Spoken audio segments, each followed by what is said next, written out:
Hello everybody, Jonk12 back here again with another video, and I'm here with another Dragon Ball Super review. Yes, I'm here to give you my official review for Dragon Ball Super Episode 32. Now, of course, if you haven't seen this episode, please go check it out because this review may contain spoilers. But that being said, let's get into Dragon Ball Super. Now, Dragon Ball Super up until this point has been really awesome. Now, I know I'm a little late to this review. I was on a mini vacation, if you will, since last week, so forgive me for not uploading this sooner, but to get it out there right off the bat, or right at the gate, rather, this episode was awesome. It was freaking epic. It was pretty much, if you've been keeping up with the manga as well as the anime, it's been pretty much verbatim this entire Champa arc, or Universe 6 arc, whichever you want to go with, and it's freaking awesome to see that. Now, granted, there are subtle differences from the anime to the manga, or the manga to the anime, but at the end of the day, it's pretty much verbatim, and they're pretty much almost, at this point in time, and I might jinx it,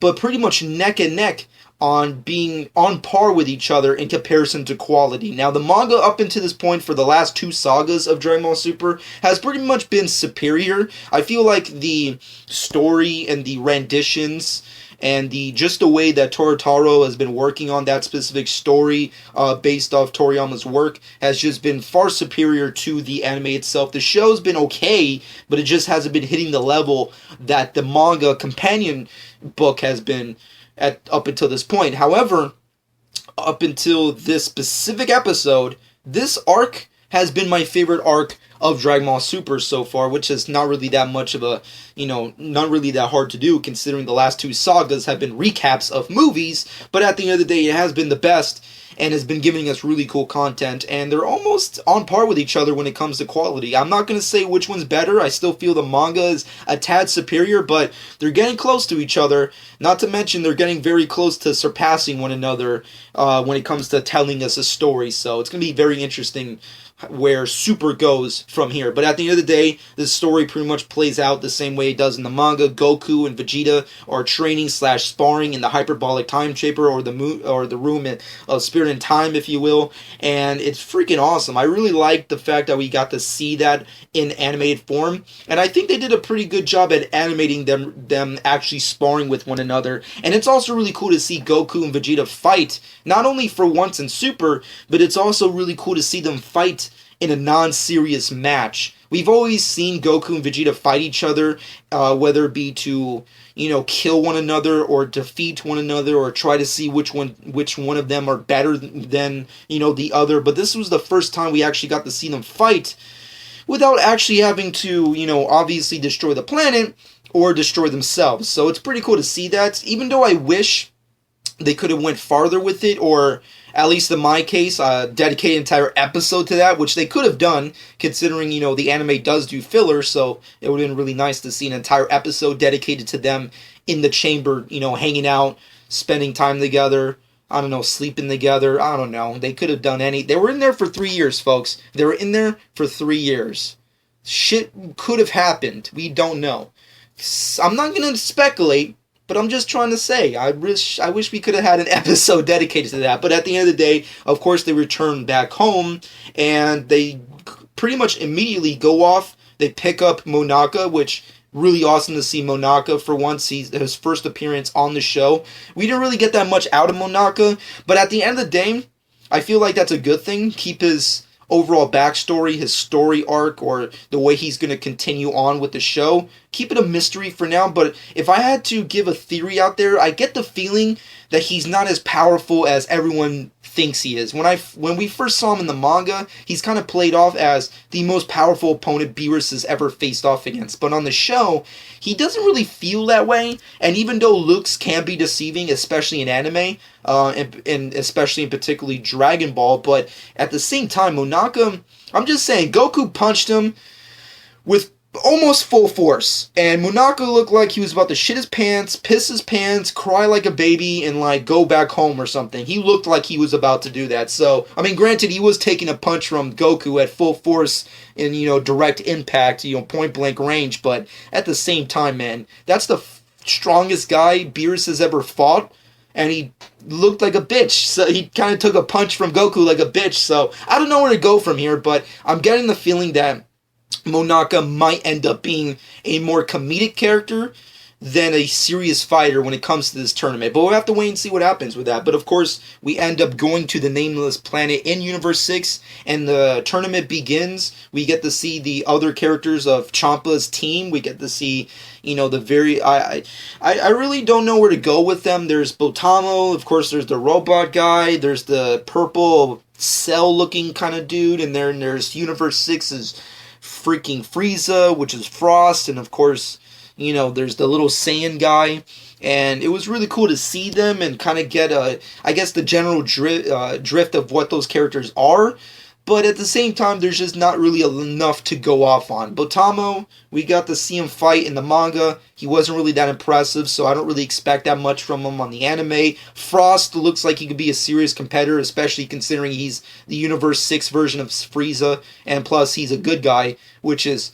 mind-blowing. I mean, I'm just saying, I never thought in my Dragon Ball fandom I would live long enough to see a good version of Frieza. Frieza has always been the biggest dickhead in the entire Dragon Ball universe when it comes to villains, and he's now a good guy. Granted, it's an alternate universe version of him, but it's still pretty cool. I mean, come on, that's pretty cool. And of course, it was nice to see, we got this in the manga, but we finally got in the anime where we got to see some more world building when it comes to Saiyan history. We got to learn more things about the Saiyans in the Universe 6 universe, where they just pretty much, instead of the way they were in Goku Vegeta, the real-time universe, as I like to call it, which is, of course, them destroying planets, taking them over, selling them off, being, controlled by Frieza, yada yada yada, etc., etc. In their specific universe, they never encountered Frieza. They don't really have a Frieza.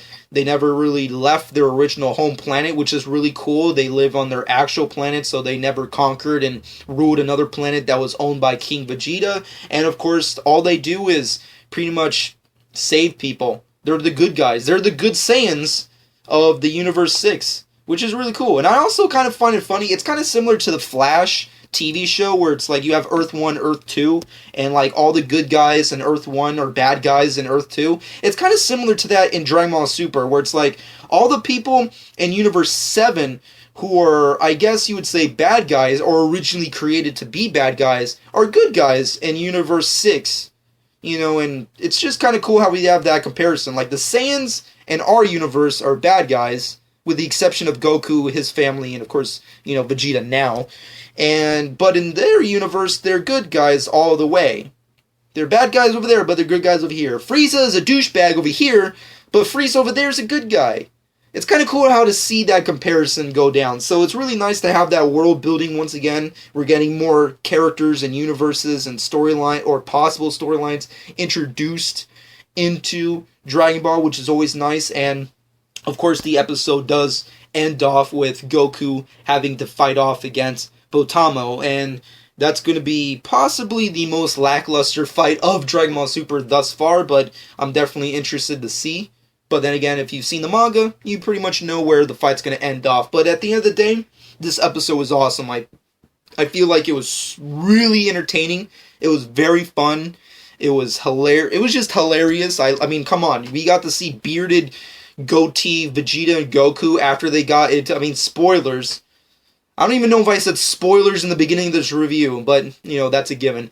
Spoilers, but we got to see bearded Goku and Vegeta. Come on, that was awesome. Now I finally have a reason to keep my beard and cosplay as Goku. I'm not really a cosplayer, but if I ever did, I wouldn't want to shave my beard, and now I can do both. That's how badass this episode was. It gave me a reason to cosplay as Goku. I love Goku, but I'm not a cosplayer. But now I have a reason to, because he had a beard at one time. So whenever I go to a con, which probably will not happen anytime soon, but if I ever did and you saw me and you're like, oh yeah, cool, you're in a Goku, but Goku doesn't have a beard. Well, you know what? Fuck you. Because he did at one point in Dragon Ball Super, which is technically canon, so suck it. Yes, bearded Goku. First time we ever got that, and now I have a reason to continue to live, so I can cosplay as Goku once, but keep my beard. It was a really nice episode. That's pretty much the best way I can get it. Overall, the Champa arc has been awesome, with the exception of like one episode. But overall, every single piece of content, and they just been on a roll. I mean, like, I'm just saying, for those of you who are hardcore fans and you were like, I fucking hate Super Josh 12, I fucking hated the Battle of God sucked, Resurrection F sucked. I mean, like, I'm gonna commit suicide on Tuesday, 8 p.m. Fuck this shit. Fuck Super. Well, hopefully you didn't do that and you stayed along for the ride, because Super, at this point in time, when it pertains to the manga and the anime combined, this is where it's at.